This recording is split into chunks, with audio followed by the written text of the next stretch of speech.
नमस्कार दोस्तों, I hope कि आप सब स्वस्थ होंगे, बेहतर हैं। पहला आज का टॉपिक है क्रिया, जिसका हम परिभाषा जानते हैं कि जिन शब्दों से किसी काम का करना या होना या समझा जाए उसी को हम क्रिया कहते हैं।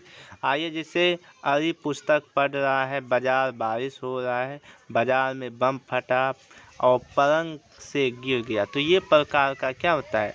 जैसे पानी उठा लो, चुपचाप बैठ जाओ, रुको, जाओ, इस प्रकार के क्या कहते हैं, यानी क्रिया करने वाले कार्य को ही हम कार्य करने वाले को ही क्या कहते हैं, क्रिया कहते हैं। अब देखो, क्रिया का जो भेद क्या हो, क्रिया के जो भेद है, रचना की दृष्टि में क्रिया के 4 भेद होते। पहला है संयुक्त क्रिया, जिसको कंपाउंड वर्ब कहते हैं। नामवर धातु, जिसको क्रिया वर्ब कहते हैं। एक होता है प्रेरणात्मक क्रिया, जिसको कहता है कंस्टमिक वर्ब। और एक होता है पूर्व कार्य, जिसको कहते हैं अपसोटिक वर्ब। ये 4 तो संयुक्त नाम वर्ब और क्या हुआ, प्रेरणात्मक और पूर्वकारी वर्ब होता है। आइए देखते हैं संयुक्त वर्ब क्या है। तो संयुक्त वर्ब में जिसको कंपाउंड वर्ब कहता है कि जो क्रिया 2 शब्दों से अधिक धातु का मेल बनाती है उसे संयुक्त शब्द कहें। और कहते हैं कि जैसे बच्चा विद्यालय से लौट गया, किशोरा रो रहा है, तो इस वह घर पहुंच गया, तो उसमें संयुक्त होता है। आइए, अब उसके बाद संयुक्त के भेद। संयुक्त का जो भेद होते हैं 11 होते हैं। और जैसे होते आरम बोध, आरम जैसे वह पढ़ा, पानी बरसने लगा, राम खेलने लगा, तो उसमें क्या हो रहा है, आरम। एक होता है साप्ताहिक वर्ग, तो साप्ताहिक वर्ग में जैसे वो पढ़ चुका है, तो उसमें क्या हो चुका है। एक होता अब बोधक, उसके बाद अनुमति, उसके बाद नित्य, आवश्यकता बोध, निश्चय बोध, इच्छा बोधक, अभ्यास बोधक, शक्ति बोधक, पूर्णवर्ती बोधक। तो इन प्रकार से 11 प्रयुक्त होती है, पर उतना हम डीपली नहीं जाएंगे। अगला है नामवर क्रिया। तो नाम धातु, जिसको कहते हैं नॉम वर्ब, कहता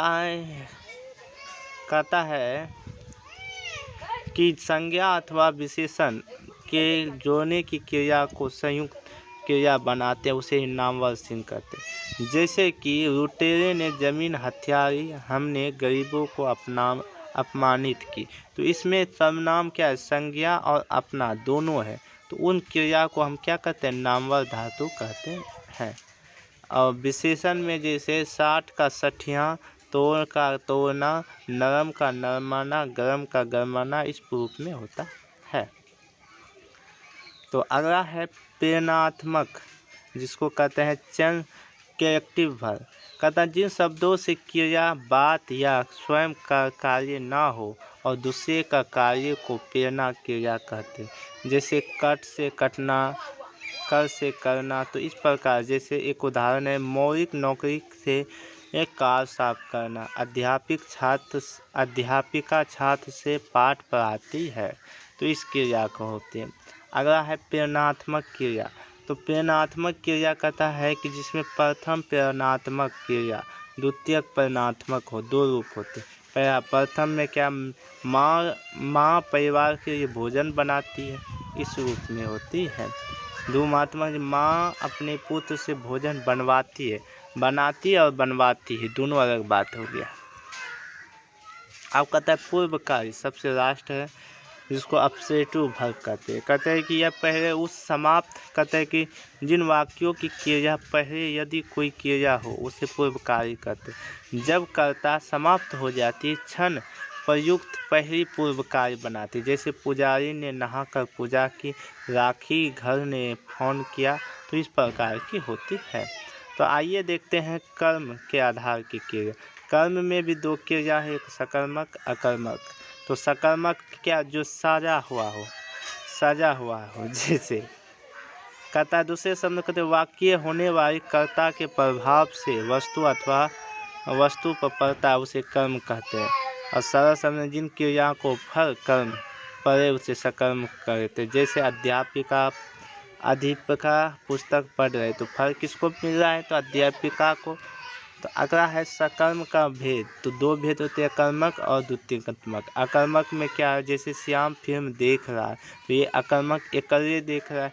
अब कह रहा है कि श्याम अपने भाइयों के साथ फिल्म देख रहा है, तो भाई 2 हो गया, तो उसको क्या कहते हैं, दो अकर्मक। नेक्स्ट है आपका अकर्मक। अकर्मक कहता है कि जिन क्रियाओं के व्यापार और फल कर्ता पर हो उसे अकर्मक कहते हैं। जैसे कि उदाहरण में श्याम रोता है और इसमें श्याम सोता है, तो सोना क्रिया अकर्मक का श्याम कर्ता सोने की क्रिया द्वारा पूरी होती है, तो ये क्या पूरा, सोने में भी उसका फल पड़ता है। तो अकर्मक सकर्मक थोड़ा हम पढ़ लेते हैं। अकर्मक उसका सिर खुजलाता है, तो यह अकर्मक, वह अपना सिर खुजलाता है, तो ये हो गया सकर्मक। बूंद बूंद से घड़ा भरता है, अकर्मक। मैं घड़ा भरता हूँ। तुम्हारा लालता है, यह चीज़ें तुम्हारी लालची है।